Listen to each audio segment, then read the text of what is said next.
Video pelaku penganiayaan karyawan bengkel dan seorang nenek pemilik bengkel viral di media sosial. Setelah seminggu buron, tersangka akhirnya ditangkap petugas kepolisian.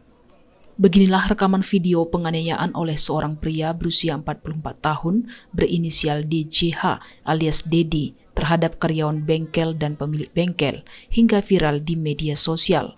Kejadian tersebut terjadi pada Minggu 1 Januari 2023 siang, tepatnya di Jalan Cokro Aminoto, Kelurahan Melayu, Kecamatan Siantar Utara, Kota Pematang Siantar.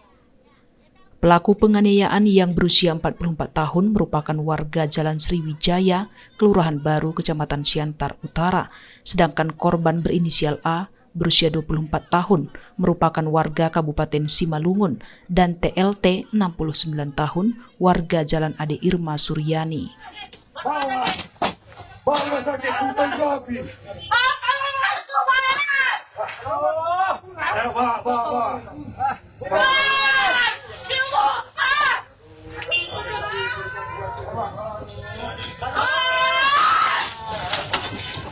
Tak terima dengan perlakuan tersangka, kedua korban melakukan pelaporan terhadap pelaku penganiayaan. Lebih dari sepekan di buron, DJH alias pelaku penganiayaan berhasil ditangkap tanpa perlawanan pada Senin 9 Januari 2023 malam, tepatnya di Jalan Lintas Sumatera, Siantar Parapat. Kapolres Pematang Siantar melalui Kasat Reskrim AKP Banwara Manurung mengatakan berawal dari sang pelaku yang tidak terima sepeda motor miliknya terjatuh saat melakukan servis yang membuat kerusakan pada handle kopling sehingga berujung penganiayaan terhadap karyawan bengkel dan pemilik bengkel.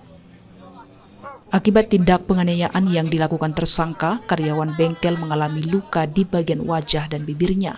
Sedangkan pengusaha bengkel mengalami luka robek di bagian pipinya karena terkena benda keras atau onderdil sepeda motor yang dilemparkan tersangka. Itu mesin itu, Pak. Itu.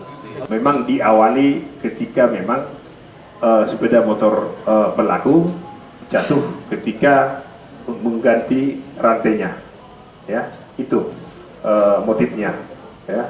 Tersangka kini ditahan di Mako Polres Pematang Siantar dan diancam hukuman 2 tahun 8 bulan penjara.